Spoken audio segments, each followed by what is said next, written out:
The question I decided to answer for this week was, how might the bioecological model of human development help organize the Christian mission to reach out to the world? Is there any system that seems more important or needs immediate attention than others? And if so, which system and why? In the text, it said that the child's context and its goodness of fit are key concepts in person in context techniques.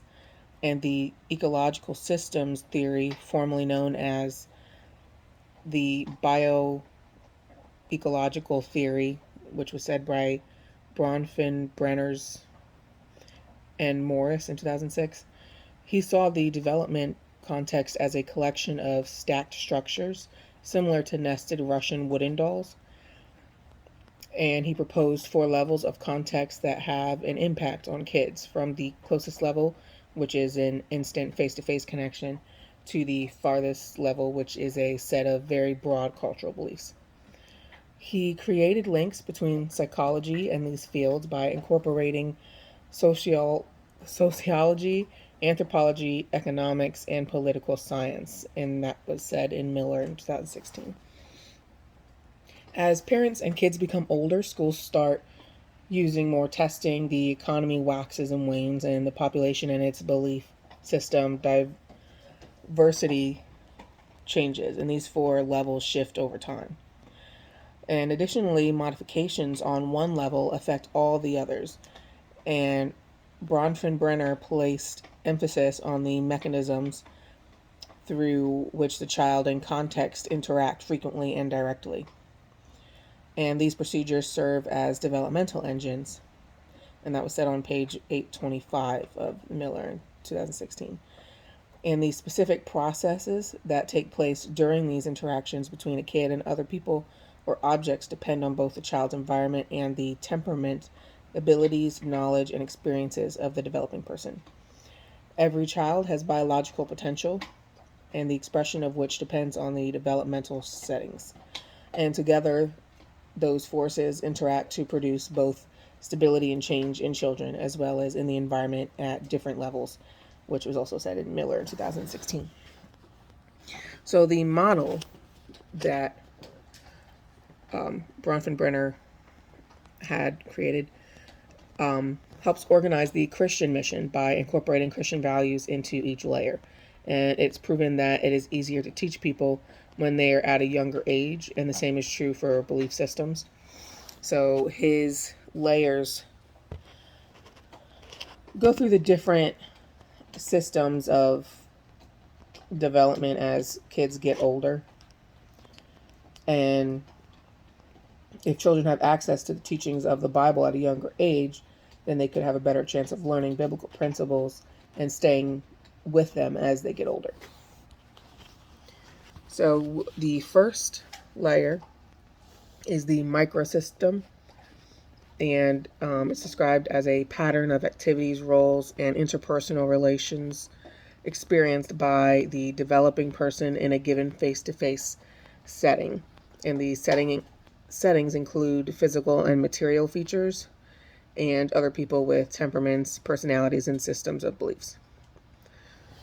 And that was said on page 189 in Miller's,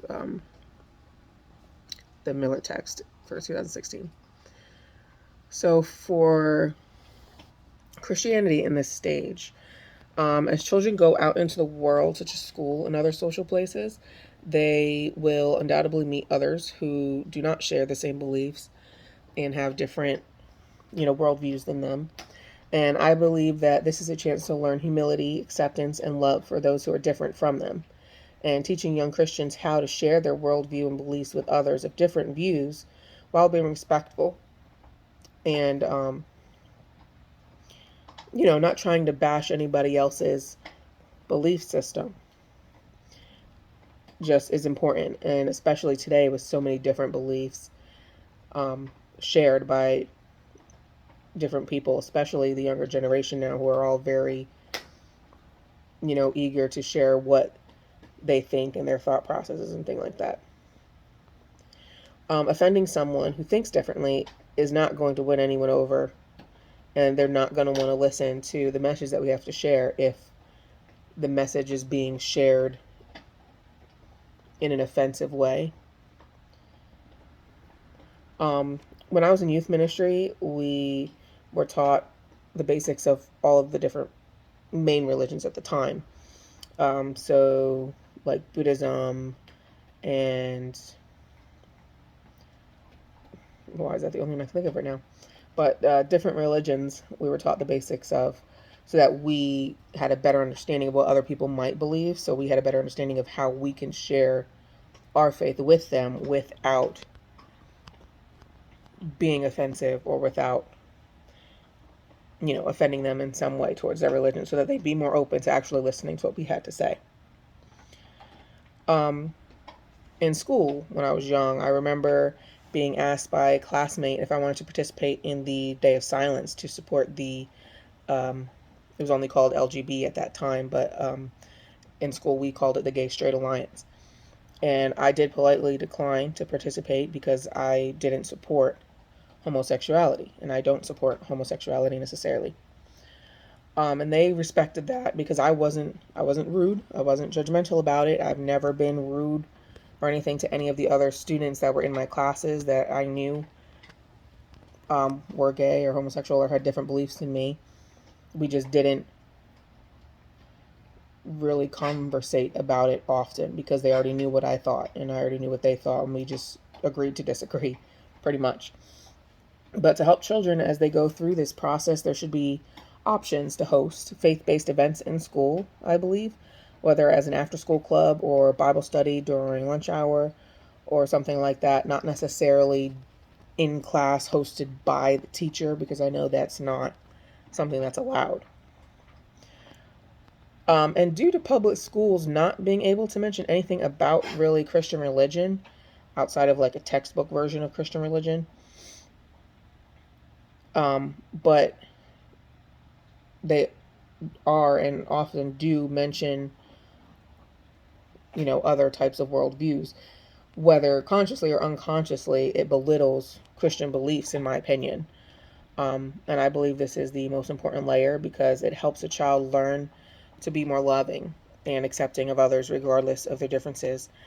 And it teaches the child how to best communicate with others of different beliefs about their own belief system and about their own religion.